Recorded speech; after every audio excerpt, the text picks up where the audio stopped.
Homo capitalism obviously is a blend of these two words, homosexuality or homosexuals and capitalism. It is more popularly known as pink capitalism, also sometimes rainbow capitalism. This has a few implications.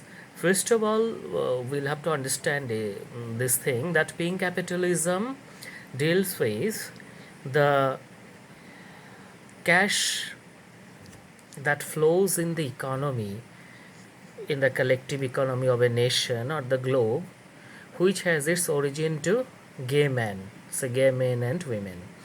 Uh, but mostly the referent is gay men. I would like to refer to this book, Criminal Love by Raj Rao, which was published in 2017. There, he has written in a way a bit unproblematically that all over the world, I think, gay men are believed to have high disposable incomes. The reason for these are obvious. Gay men are single, they are not encumbered with wives and children who drain their resources, leaving nothing for them to spend on themselves, etc. etc. But there is a kind of huge generalization, so here the concept of intersectionality comes into play. The It's not only sexuality but class. I mean, gay men with high income who actually do not have wives or children. He assumes that, and then who want to spend their cash when they are alive more than waiting for it to pass on to somebody else after their death, which may pass to unknown hands. However, in the conclusion of the same part, Rajrao sir has said that this kind of capitalism doesn't account for anything in India, because he's giving reference to Western countries where they have, gay villages, locations, clubs, etc., which produces consumer goods, cultural artifacts, or many services related to homosexuality. However, India doesn't have that kind of a thing. But this was an earlier book. Subsequently, after the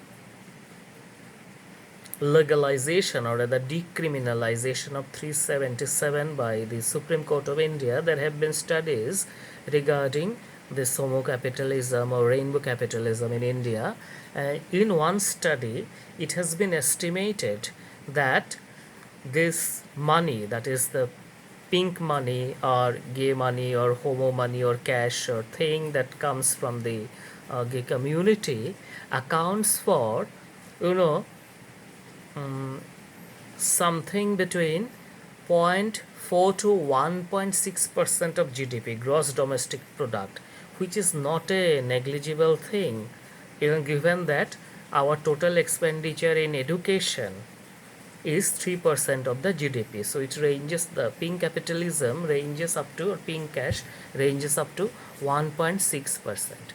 So this is statistics, but what is the implication of this? Socio-cultural implication, socio-economic implication is that lot of agencies on one level,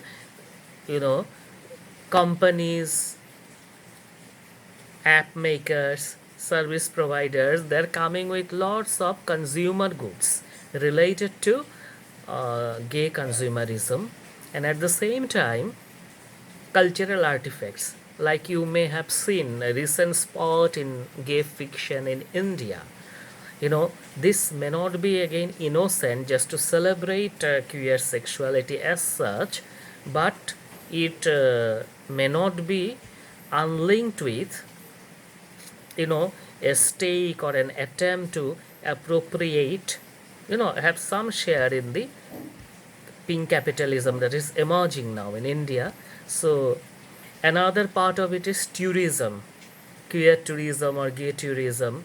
There's a single gay men, they go all over the world in different places, cruise, etc., meet people. So that way also money keeps evolving. Here one interesting thing is that though Rajrao has said that these things do not exist in India, but that is not true. It did not exist overtly but covertly.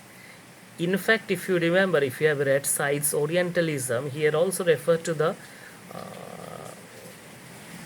person, the Victorian, late Victorian writer, Edwardian rather, Edward Carpenter, who, for whom East was a kind of promise of offering the other kind of sexuality. So Edward Carpenter's case was there, and many things.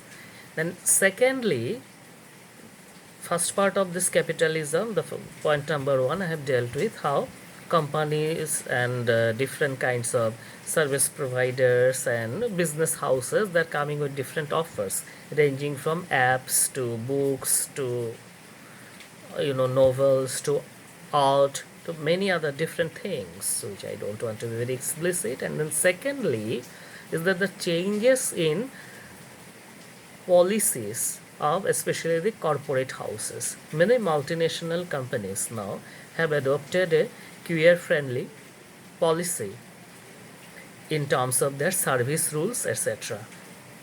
Now, this criticism part of pink capitalism is that, pink capitalism or homo capitalism or rainbow capitalism, while it is celebrated by a majority of people, especially common people who are not very aware, as a liberation or as an aid in the liberation of gay people or alternative sexualities, at the same time people who are into more critical thinking, they are a bit critical of the phenomenon which is linked with their basic